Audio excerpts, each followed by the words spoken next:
Testing 1, 2.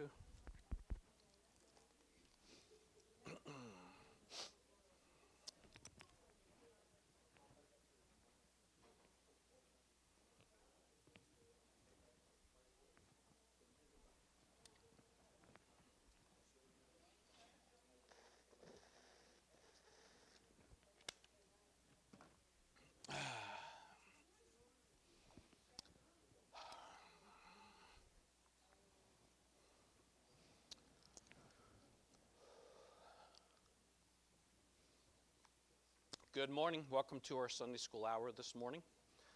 It's good to see you. I invite you to turn over to page number 439. We'll begin with 439. Count your blessings. 439. Count your blessings. I invite you to stand. We'll sing the first and the last of 439. Count your blessings today. We're going to do a cappella today. And then we'll get right into the book of Revelation. 2, 3. 439. Count your blessings. When upon life's billows you are tempest tossed, when you are discouraged thinking all is lost, count your many blessings, name them one by one, and it will surprise you what the Lord hath done. Count your blessings, name them one by one. Count your blessings, see what God hath done. Count your blessings, name them one by one. Count your many blessings, see what God hath done.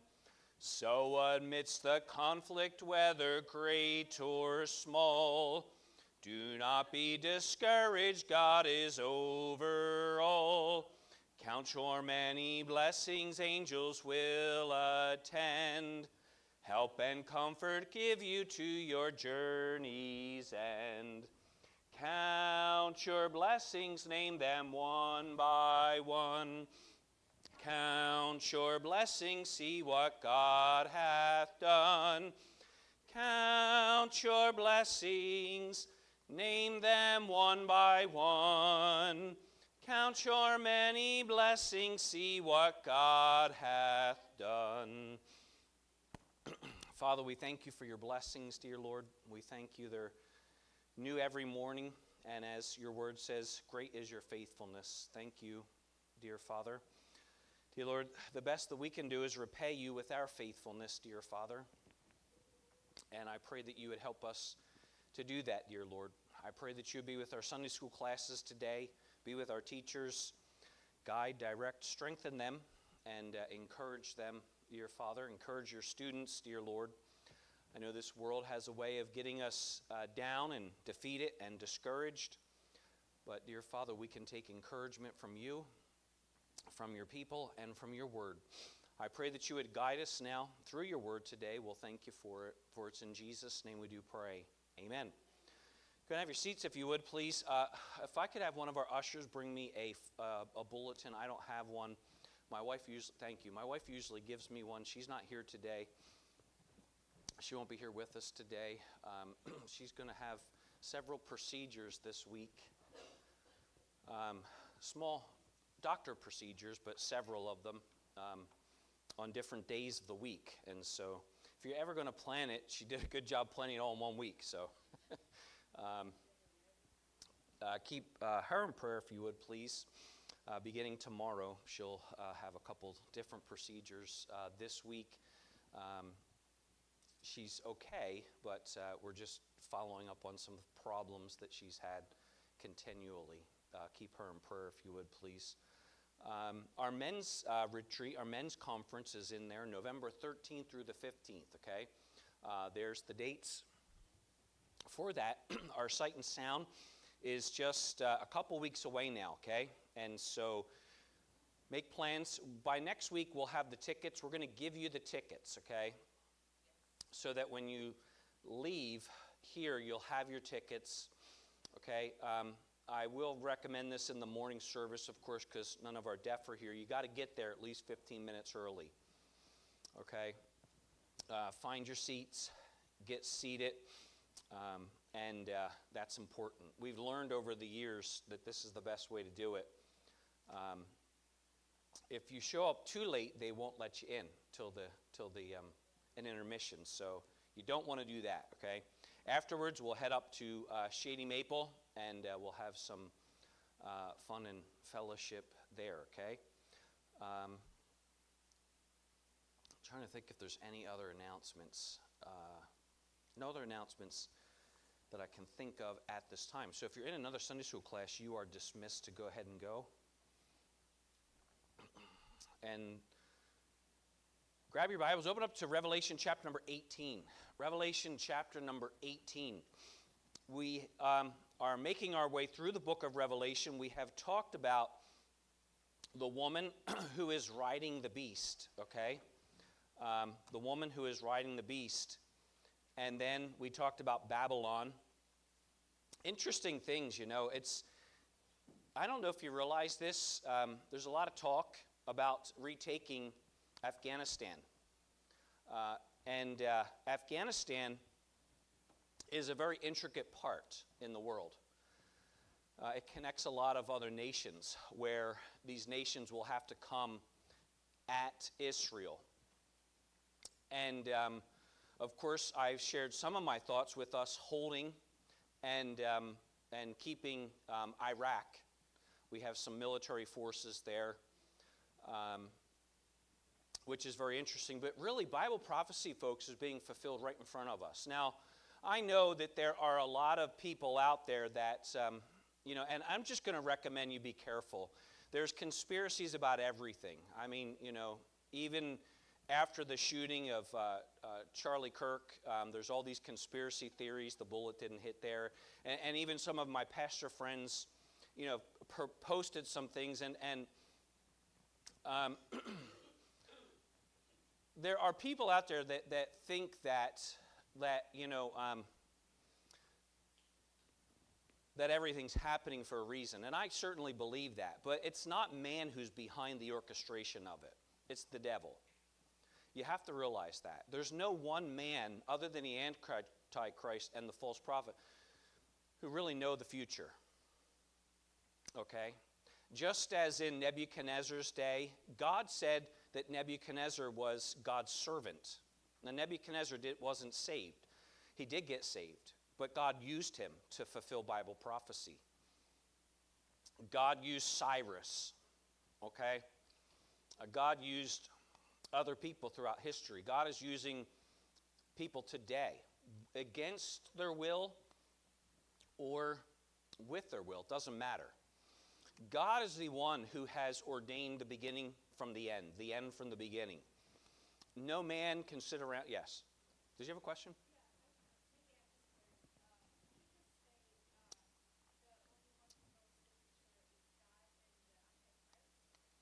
Yeah, so God has ordained the future. Okay? The Antichrist will know, because of his demonic power, he will know some things, not all things. But yes, he will know a lot more than a human being would know. Just as maybe a witch who would open himself up to her or herself up to demon possession. Demons can, in a sense, know what's coming, or they can foretell, or they can guess. Okay, that's what I hope I'm saying it right. Prognosticism. That's what prognosticism is. It's divining, trying to divine the future, right? And many people are just, they're just charlatans. Some people are actually filled with demonic spirits. And the devil he doesn't know all that God knows, but he does know a lot more than we know. He does. I mean, he's been around a lot longer. Yes.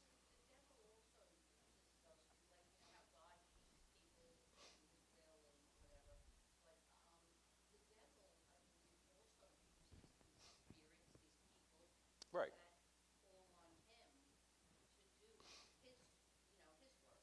Right, but once again, I'll quote a verse from the Old Testament, and you could look it up. It's in Isaiah. It says, God has ordained the beginning, the end from the beginning. In other words, he sees the whole picture.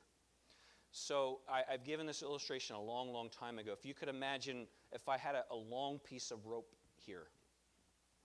We're a little speck on that long piece of rope over thousands of years. We're just a little dot, right? On the way up here, I prayed for our president's safety. I prayed for our safety. I prayed for visitors today. I prayed, I don't know the future, but I know God knows it, okay? So God has ordained certain things. Even Jesus said he doesn't know the day or the hour that God will tell Christ to return. He doesn't know it. He sits on the right hand of the Father waiting for the Father to say, Son, go. Okay?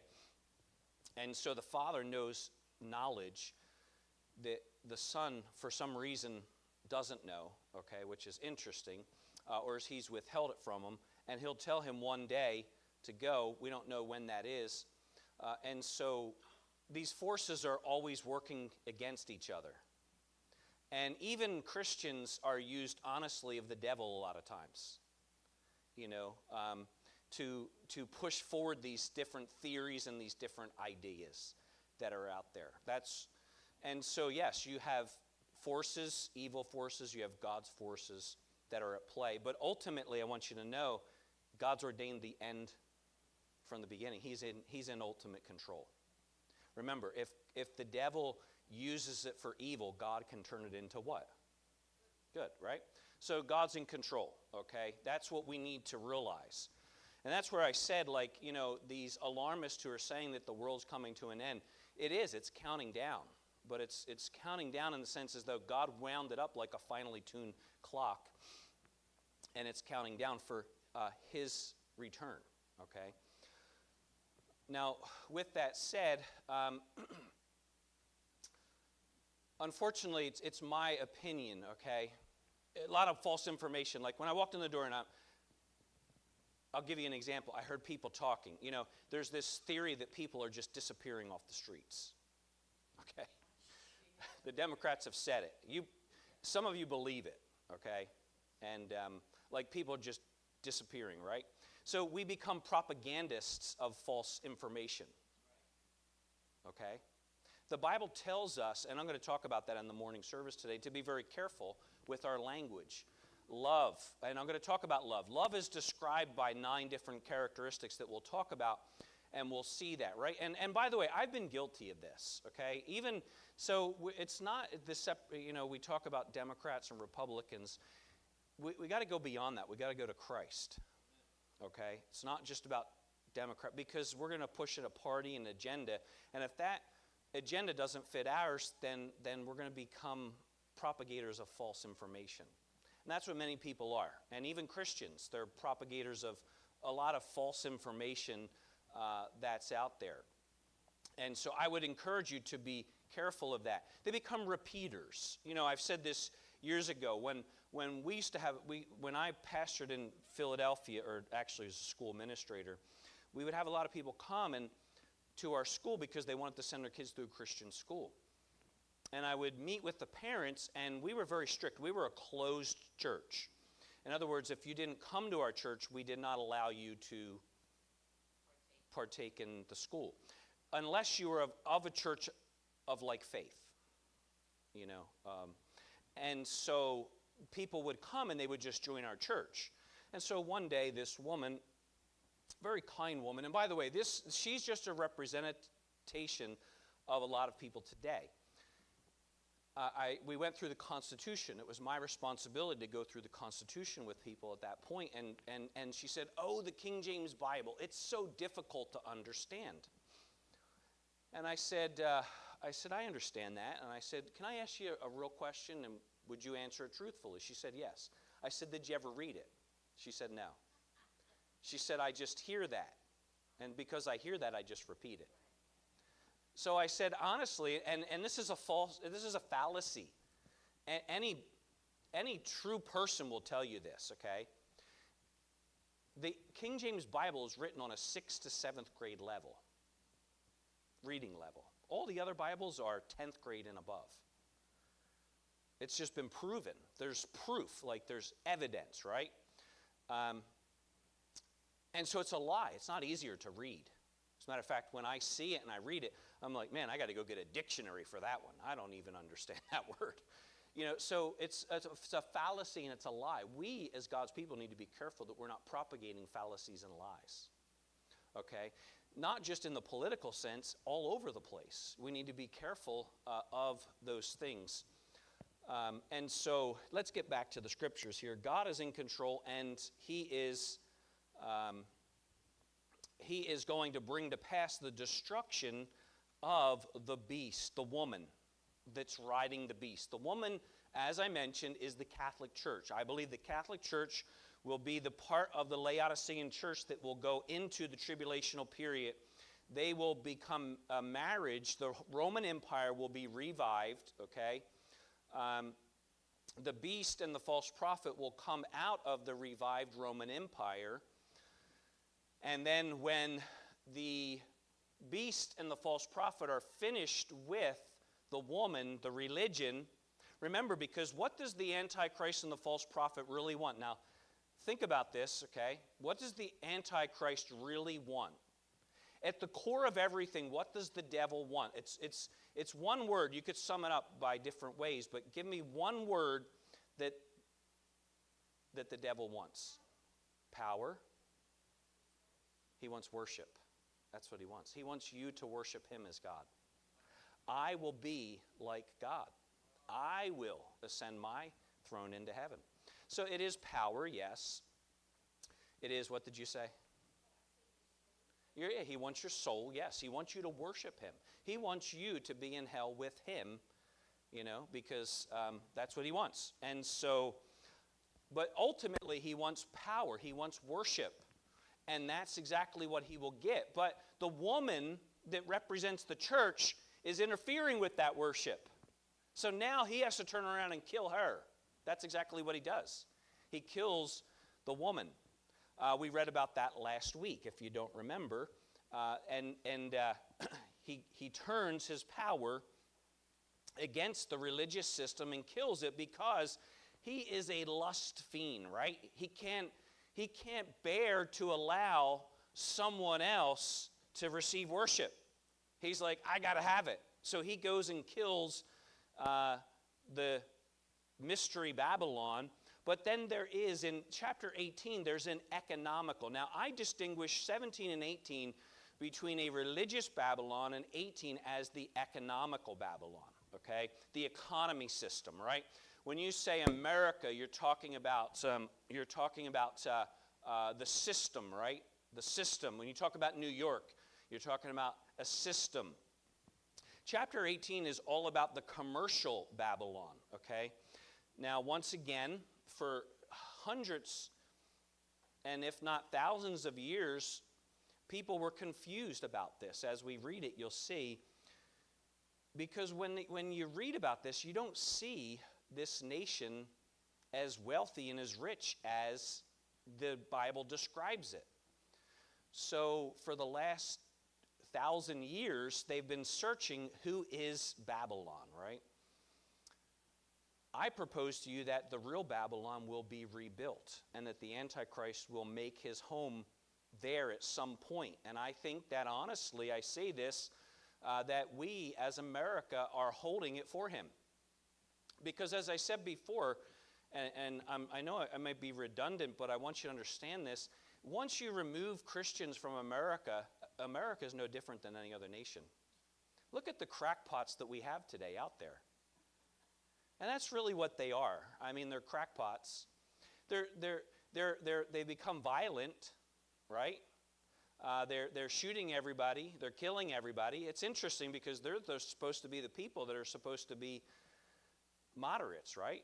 They're supposed to love everybody, right? Just see this week, and I know I make a little bit of fun of this, but it's not funny. But do you realize that Tylenol has said for years that if you've taken pregnant, you should not take it pregnant. You should see a doctor. don't take it if you're pregnant, right? It said it can cause, and then it has all those list of things it can cause, right? You ever watch one of those commercials? I got a text on the way over here. Someone would know who it is, and I don't think they would be afraid of me sharing it. They said, Pastor, you talk about prescription drugs all the time. And this person had a withdrawal that almost sent them to the hospital from prescription drugs. And they said, finally, I don't, it's not time to debate it, right? But you're somewhat right. The withdrawals of certain drugs are just as bad as street drugs. They really are, believe it or not. And so autism, and then so you have all these women this week who are pregnant popping pills. They're crazy, right? I mean, it's mental illness. By the way, let me take this a step further, right? So someone says to me, why can't you just accept that person if they're a male and they claim to be a female? Well, that's mental illness. That's mental illness. That's the actual definition in the mental illness book. Now they're changing it, okay? They're changing the definition, unfortunately. But so I'm supposed to placate to someone's mental illness. I can't do that, right? As a Christian, I've got to speak the truth. And you can speak the truth in love. And that's what you do. You speak the truth in love. But you take Christians out of this nation, it's a very dark place. It won't be long before it becomes a free-for-all. And that's exactly what it will become. And that's why the Antichrist will have his power to be able to step in and be able to take control of everything. He'll be a real Hitler, not what they're claiming President Trump is. He'll be a real Hitler, okay? He'll be a real demon-possessed man.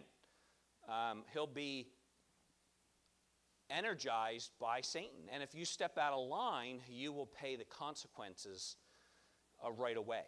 And so that's the kind of system that we're talking about, okay? And by the way, I'll say this. If you keep calling, and this is the rhetoric, right? You keep calling us Nazis and fascists and the Gestapo and all that, you are basically inciting. You're inciting the violence. You're pushing people who have mental illnesses, like men who think they're women and women who think they're men. And by the way, that's the last 6 shootings in America have all been from transgender people. All of them.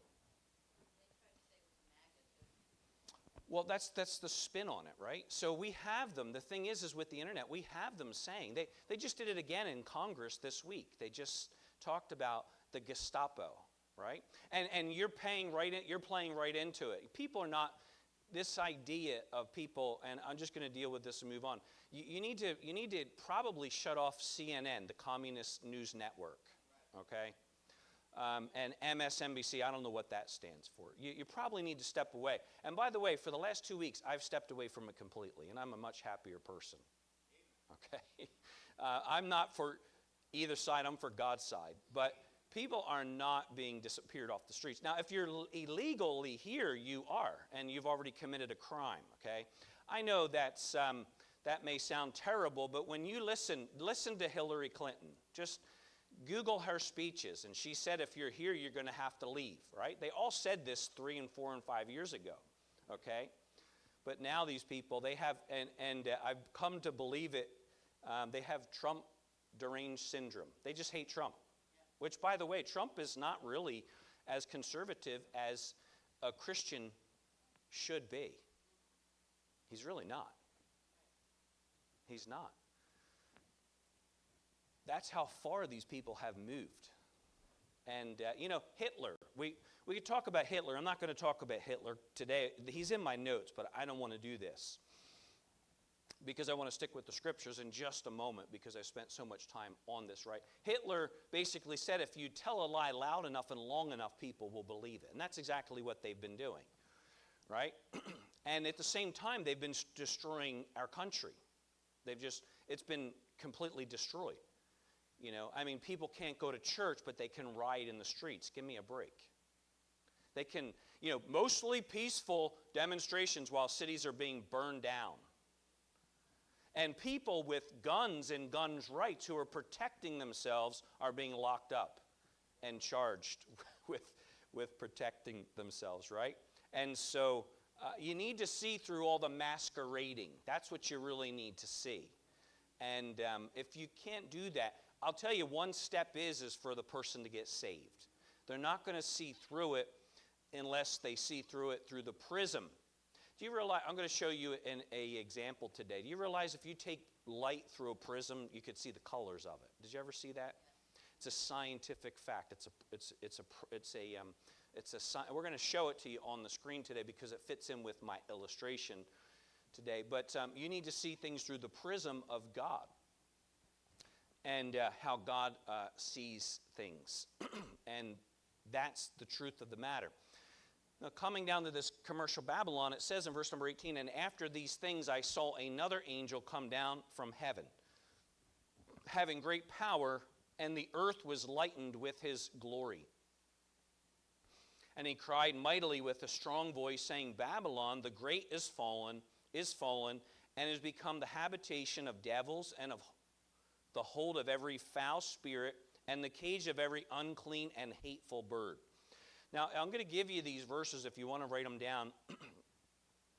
Babylon has never, I've said this repeatedly the last several weeks, has never been completely destroyed, as the scriptures tell us that. If you, not now, but Isaiah 13, the whole chapter, if you read that whole chapter, it talks about Babylon being destroyed.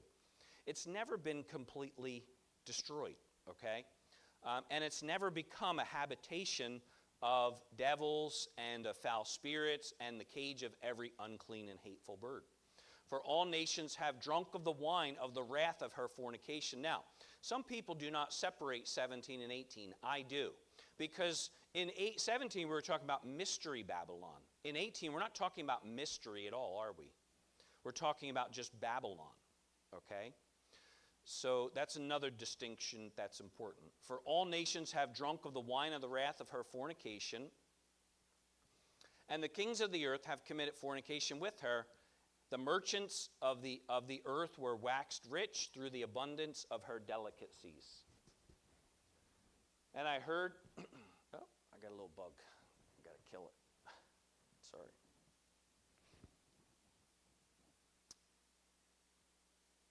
And I heard another voice from heaven saying, Come out of her, my people, that ye be not partakers of her sins. Do you realize that God is always calling his people out? God never wants his people. Now, think about this with me. Who are the people that are there? If you say, Pastor, the rapture has happened, who are these people? Well, these are the people that get saved during the tribulational period. That's who they are. There will be people getting saved throughout the tribulational period. You have the two prophets in Moses and Elijah. You have the 144,000 Jews, right? So people are getting saved as all of these tragedies are happening. It's just going to be a very tragic time to live. It's going to be a very detrimental, difficult time for you to live.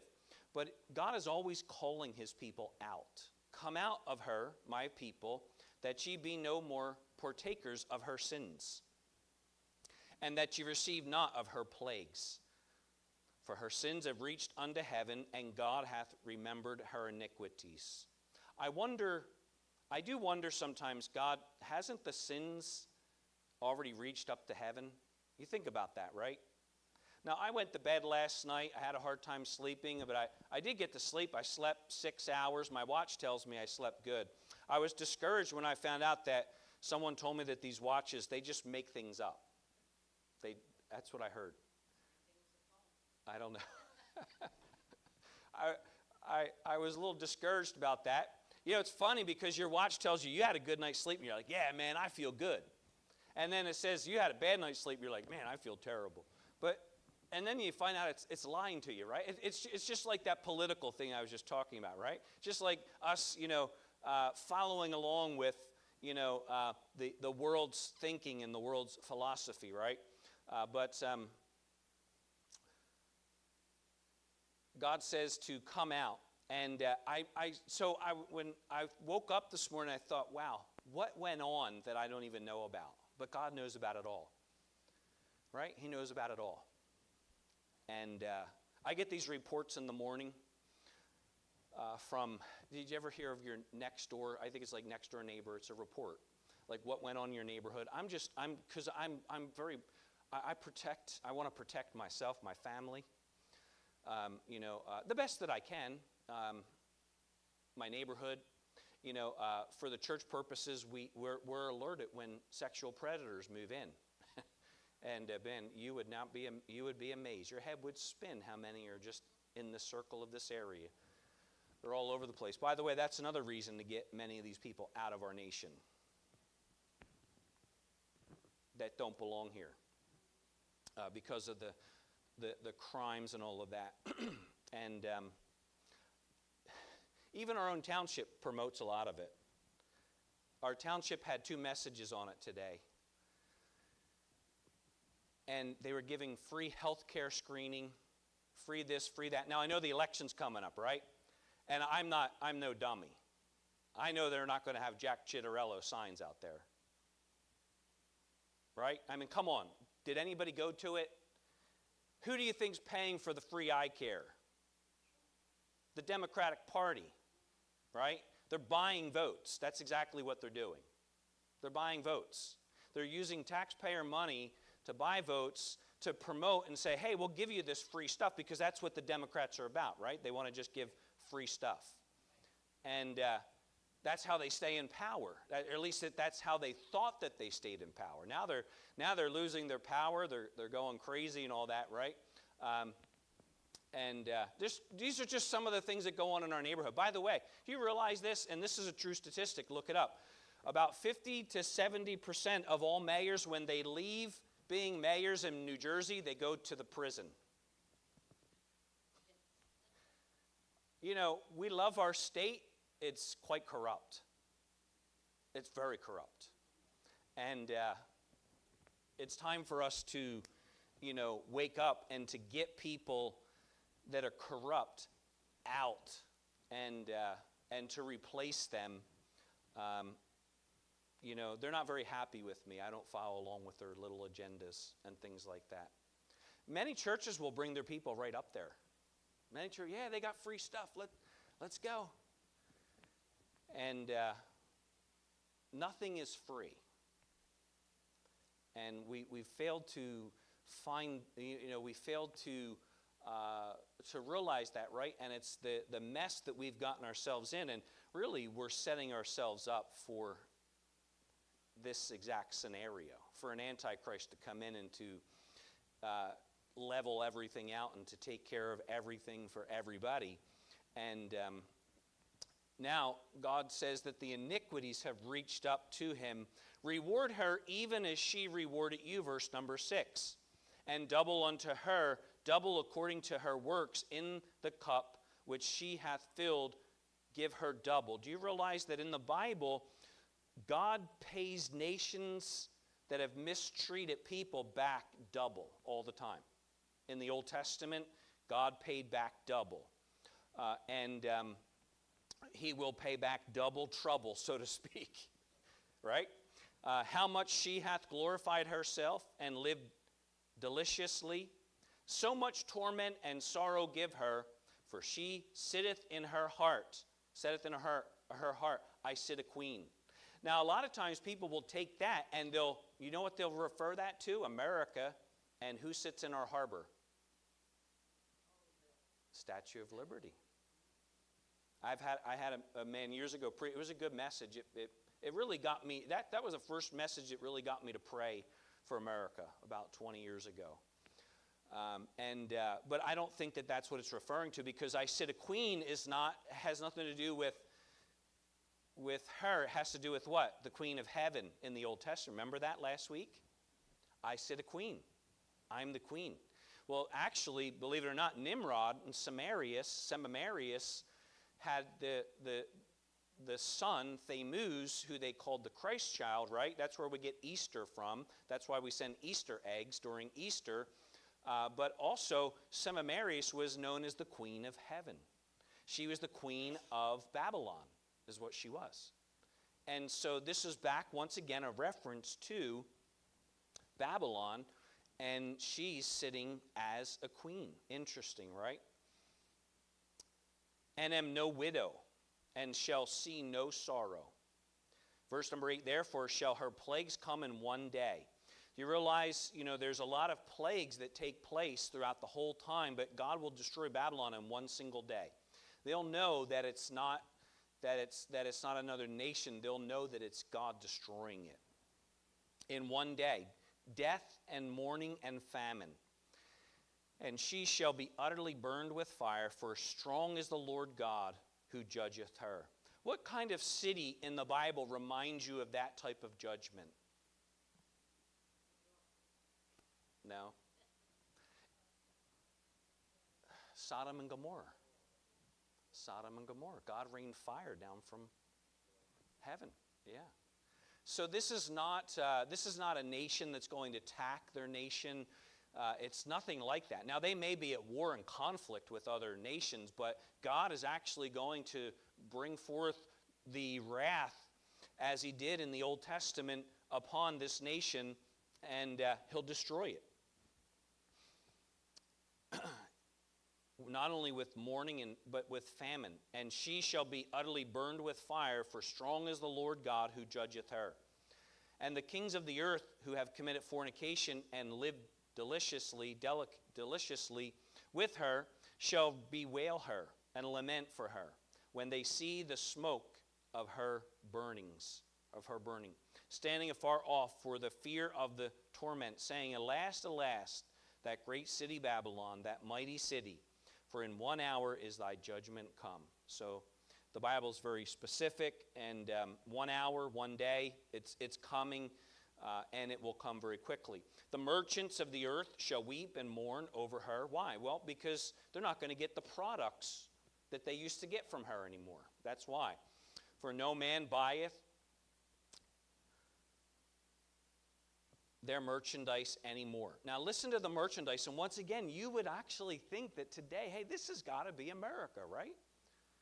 Sounds like it, but once again, I do think that during the tribulational period, it's interesting, as I said before, and I think that's why, years ago, I mentioned last week about President Bush. The Bushes, now whether you like them or not, I'm not trying to speak, they are very much globalists. They want a one-world government. They've always wanted that. The Bushes are part of a globalist economy. They've pushed it. As a matter of fact, if you can look, the couple days after that the towers were struck, President George W. Bush said on television, nobody really picked it up, but he said it. There's a recording of it. He said, we have entered into this one world global system. And he talked about that. And there's no way you could retract it, right? He said it. Most people didn't pick up on it. It kind of flew over their head. But I believe for whatever reason we think that we went into Iraq, I believe we went there to take it and to hold it for the Antichrist to come. And I think Afghanistan is going to be a major part of that, because once again, we don't know the Middle East the way that we should, right? Afghanistan is surrounded by, first of all, Afghanistan has billions of dollars of minerals. Billions of dollars of minerals. It has access to China. If we, which I think we will in the near future. And once again, I'm not talking politically here. I'm not saying right or wrong. I'm just saying I think that you've heard our president say, I think we might go back in and take Bagram Air Force Base. He said it. I think it's going to happen in the near future. It's a vital, important piece of land in the future. Now, they're doing it for their motives, but God's doing it because God's in control of everybody.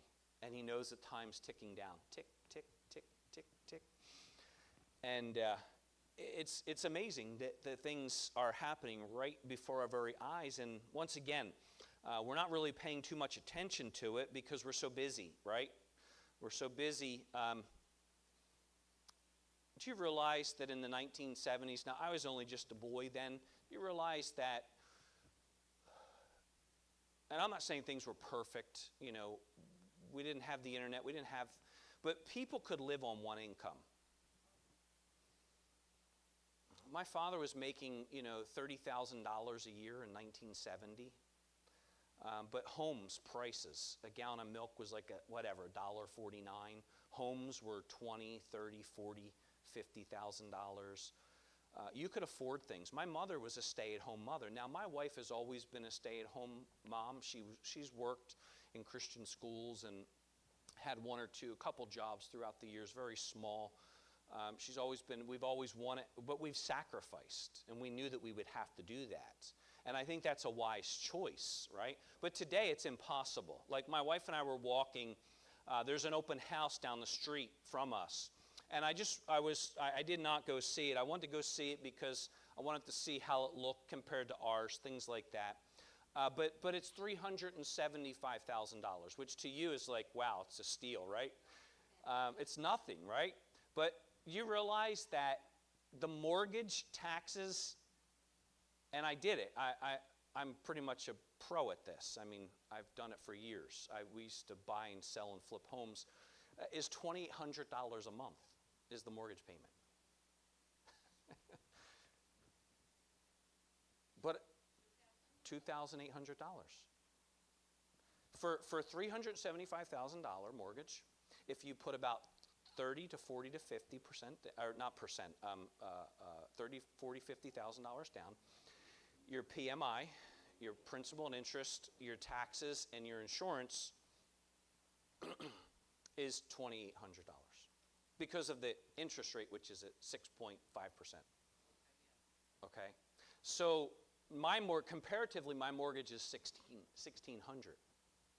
So in the matter of 5 years, and I've only had my home for 7 years actually, but in the matter of 7 years, you went from a $1,500, $1,600, $1,700 mortgage to a $2,800 mortgage. It's virtually. Do you realize? And I know I just said don't believe in conspiracies, right? But here, our government wants us running around like a bunch of nuts, working all the time, so that we can pay them their money. And let me say one other thing, and it's time for God's people to stand up and start. Do you realize your cops in your town? And I'm for police. I'm 100% for police. They're driving around in brand new $100,000 cars. They've got the most beautiful township buildings. They've got, the gold-plated toilet fixtures when you go in there into their building. I might be a little bit sarcastic there, right? But you know why they're doing it? Because they're taking all your money. That is a picture of a corrupt government. They take. Now, I'm for police, but hey, and I'm pull the people over when they speed down my street at least, right? Do the job. You know what they do today? During COVID, they were putting signs on our street. No trucks. We're not allowed to have any big trucks down our street. Yeah, so you think the truckers care? They just drive down the street. Our houses shake when they come down, right? I'm like, if you're going to put the sign up, at least pull one or two over, right? Someone pulled, Michael. Michael came to pick up the church van last Saturday. I had it because we got new tires. And Michael parked on my street, and he's like, these people fly. He did this in sign language. And yeah, they fly up and down our streets, right? But we have the biggest police force because we are a town that divides Philadelphia to New Jersey with a bridge. We have bridge police.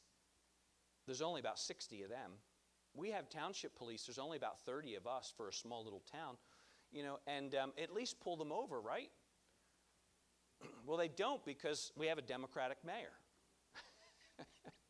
But anyway, all that, why do I keep going off that track? Well, we've got our own problems, right? But it's interesting, right?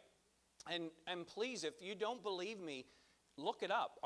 Many of our mayors, when they leave town, they go right to the town hall, to the prison hall, because they're steeped in corruption. There's one mayor south of us, way down, even south of us, who got pulled over for DWI, or DWI or DUI. I don't know which one. But she's adamant she's going to fight it. Well, the town people are like, you got to go. We don't want you. You're corrupt.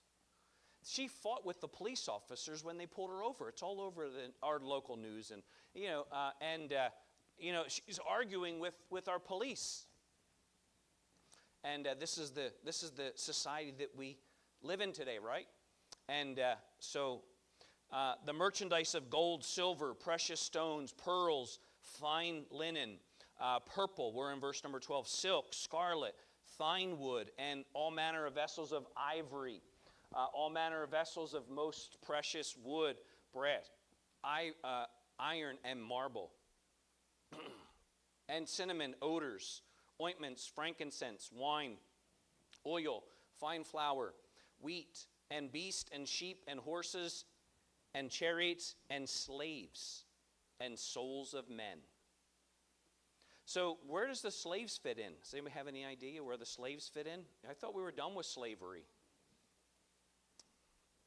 Well, during the Antichrist's reign, I believe most Christians will be killed, but they will also be enslaved. They will be enemies of the state, is what they'll be. And they'll be made an example. If this is what you want, this is what Hitler did, by the way. Hitler killed many of the Jews.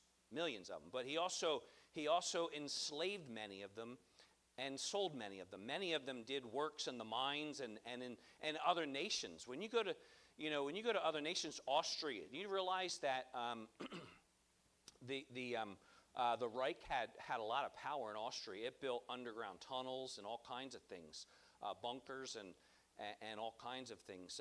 But he did it with slaves, and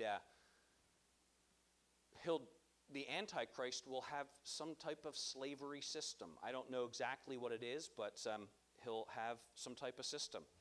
The merchants of these things, and let's go back to verse number 14. We're in Revelation 18:14. And the fruits that thy soul lusteth after are departed from thee, and all things which were dainty and goodly are departed from thee, and thou shalt find them no more at all. The merchants of these things, which were made rich by her, shall stand afar off for the fear of her torment, weeping and wailing. Well, once again, they're weeping and wailing because they lost their source of income, right?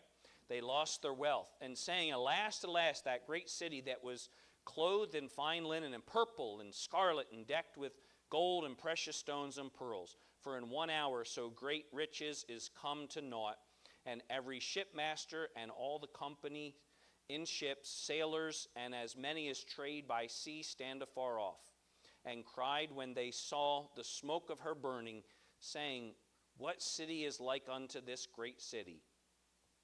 And they cast dust on their heads and cried, weeping and wailing, saying, alas, alas, that great city which was made rich, all that had ships in the sea by reason of her costliness, for in 1 hour she is made desolate. Rejoice over her, thou heaven, and ye holy apostles and prophets, for God hath avenged you of her. And a mighty angel took up a millstone like the great millstone and cast it into the sea, saying, thus with violence shall that great city be thrown down, and shall be found no more at all.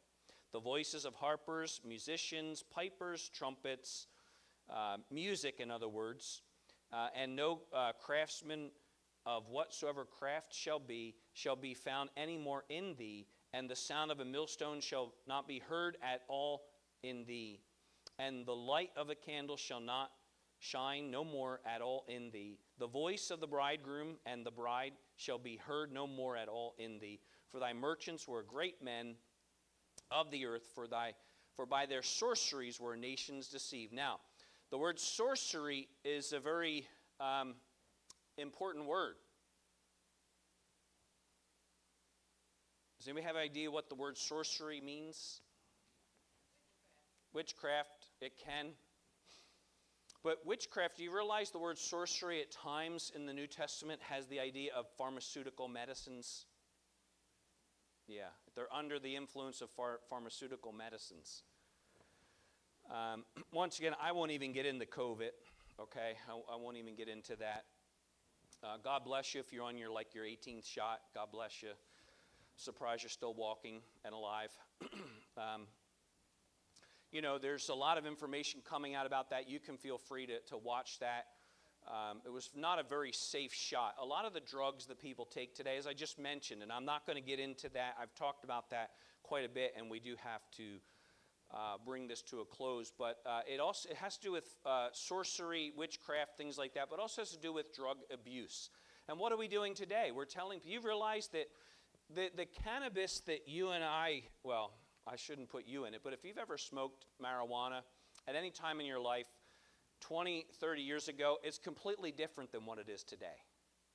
The amount of THC, the amount of nicotine, the amount of the drug is like, and once again, I'm not an expert, it's like 3 to 5 times higher than what it was in the 60s and 70s.